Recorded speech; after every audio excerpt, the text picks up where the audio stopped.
3 days ago, I started on a review of this Superpowers Nightwing figure from McFarlane Toys, and like I said before, it's easily one of my favorites, and I would probably call it the best Superpowers figure that I ever bought. And as you can see, this is the extra one that came in the mail today. So I just have it out right here, and I'm going to go ahead and open that up because, yeah. Now, I already reviewed this figure, and I don't have to go over too much, but I will just repeat what I said before. I absolutely adore this figure. And I did say in the previous video that I wanted to customize it and just repaint the figure. But we're not repainting this one. Funny enough, I did say that this was the one I was going to repaint, but I kind of had a head start. So, go ahead and just place Nightwing over here. And let's get out the one that I finished up today, just now. There you go. That's exactly what I was trying to customize.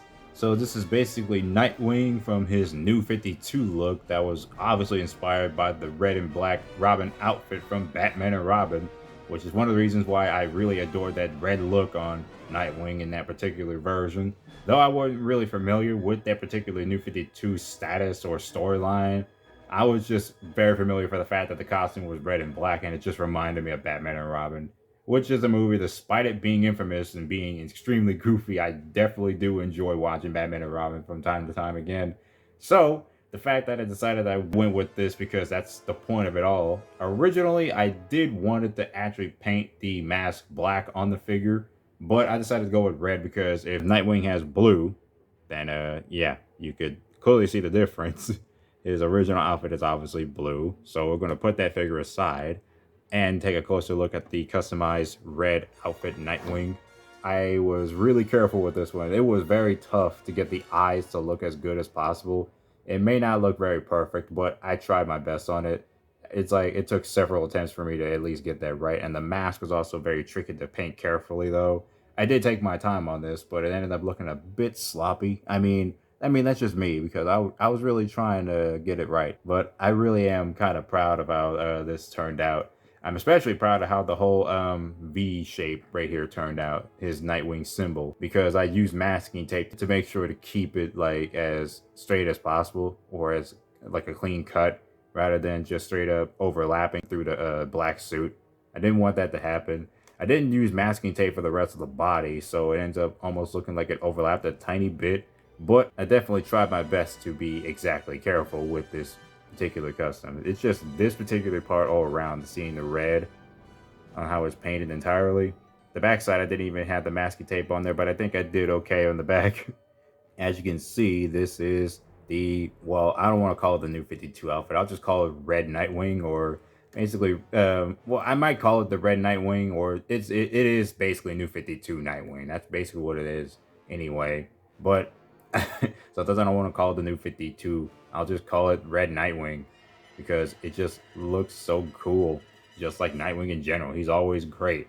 So I'm pretty pleased with this. Aside from a few setbacks, but I'm pretty pleased with how this turned out. So yeah, now you can see the night and day difference. Blue and red. Okay, so here's a comparison between my custom Nightwing versus the movie Batman and Robin figure. And you can obviously see the difference between the two. I mean, the Robin figure is supposed to have a black suit, but it turned out being blue in the Kenner version. But at the same time, it still looks pretty cool. And you know what? I'll just still say that it still looks pretty nice together. But yeah, I kind of just prefer, no capes. I don't know. I mean, this outfit is still cool though. But again, like I said, it's basically what the New 52 outfit was kind of based off. In my opinion, at least that's what I think. But some people do think that too. And also here is the other custom Nightwing that I still had. And yeah, you can already see the night and day difference once again. Like I said before in the Nightwing review, I definitely did try with that custom. And I could have left it red, but knowing that, I don't really have to do that now. I'll go ahead and put that back in storage. Also, here's the other red and black Robin I still have, which is this very shiny metallic kind of version, which is basically from the 2-pack with Poison Ivy that I still had. I mean, for crying out loud, look at how glossy that outfit looks. But yeah, there's the opposite colors, and he's obviously shorter than Nightwing, so there's that one. Now, taking a break from the subject matter of Nightwing, let's go ahead and take a look at another figure that I did get in the mail, which took a bit for me to actually take a look at, and that is the Batman Returns Michelle Pfeiffer Catwoman figure, which I will make sure not to make it fall over, but yeah, there you go. So this is basically the original Catwoman figure from 1992, released when Batman Returns was out, or at least coming out at the time. And oh yeah, by the way, the whip, I'm just gonna say that I bought the figure entirely loose. It didn't come with the whip, so I'm borrowing the whip that I had from the previous Catwoman figure I reviewed, the Nightfall Catwoman. And overall, I will say that the figure is basically pretty good, but aside from one problem having it with it, and it's obviously the pose position. Now, I will say it's not terrible, but it does create some bit of balancing issues, but I guess it's pretty much the one I bought, and because of the legs becoming loose. So during this whole time of waiting and doing certain videos, I had to use a rubber band, one of those clear rubber bands and kept in plastic to keeping toys in. I had to use that as my advantage and wrap that around her leg joints, squeeze through, and they're not very loose anymore. So she's basically standing up perfectly fine. You just gotta pose her correctly before she falls over. And the whip sometimes keeps her to stand up. And speaking of that whip, you have the arm, which I was obviously going to state in my previous review, but I didn't think I was going to mention it. But of course, her arm has an action feature, as demonstrated in the commercial. Whip cracking action. Basically, another Kenner-esque Indiana Jones action figure. But it's not Indiana Jones. But this is obviously what she does in the film. But it's pretty nice, and it actually works. And I got this. This is supposed to be a used condition figure, and yet, for some reason, it still works like a charm. There's a closer look at her likeness. Now you can see that she looks, I guess you can say it looks like Michelle Pfeiffer from underneath, but of course, you might not see much of it. It's a pretty good likeness to it, though there is a bit of a paint chip in her nose. But I'm not bugged by that. It is not the best condition, but it's definitely better than most, and I definitely had to clean it up a bit. And her costume, the iconic costume, that looks really good. You can see all the stitches there. It's not obviously painted in, because why would the stitches be painted in? It's entirely black, but at the same time, they could have been painted in if they were wanted to. But her outfit is really, really good. I mean, who doesn't think this is great? Because Michelle Pfeiffer's Catwoman is just simply one of the best Catwomans ever exists. The whole overall outfit and look of Catwoman is just great. There's the corset and the ties right there, sculpted in. And the boots down here, sculpted in pretty nicely to how it looks from the film, along with those stitches showing up.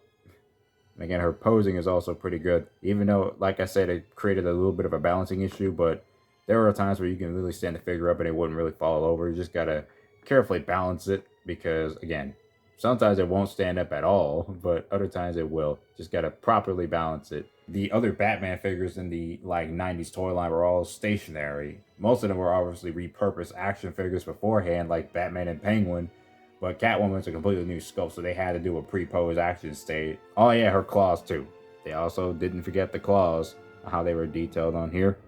I mean, they don't look like much, but you can clearly see that they're claws. But yeah, that's Michelle Pfeiffer's Catwoman. This figure is pretty good, but not as good as most figures that I've collected. It's just that some aspects of it does feel like more of a mid-90s Catwoman figure. And when I say mid-90s Catwoman figure, I'm going to bring out the previous one, which is the taller Catwoman from Legends of Batman.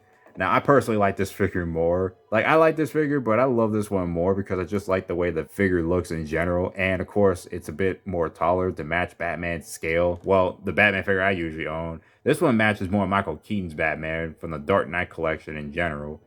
And this figure also doesn't have a arm that's kind of hindered by an action feature. This one has an action feature arm. This one doesn't. So I'm pretty much more happy with this purchase.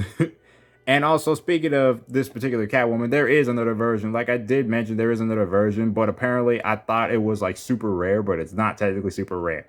It's actually just as affordable, but a bit more pricier than this one. So, yeah. Now we got that out of the way. Let me go ahead and get the Batman figure to compare it to.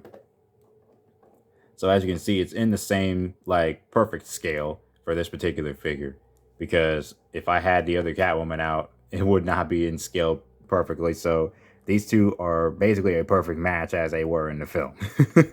So it's just pretty nice right there. Alright, so that's going to be it for this video of my customized New 52 Nightwing figure, and also review, a little bit of a review, of the Kenner Batman Returns Catwoman figure. Now, I will say it's obviously a good recommendation to go find the Catwoman figure in general, because just like the previous figure I already owned, it's really nice to own another Catwoman, and it's just a pretty good figure overall, despite my few little nitpicks of it. And the Nightwing figure, of course, like, yes, the Nightwing figure is still available, and if you definitely want to do this custom, you can definitely do it yourself. You probably do it better than I could. But at the same time, I'm pretty happy with how the Nightwing figure turned out, and that's all I wanted to do for now.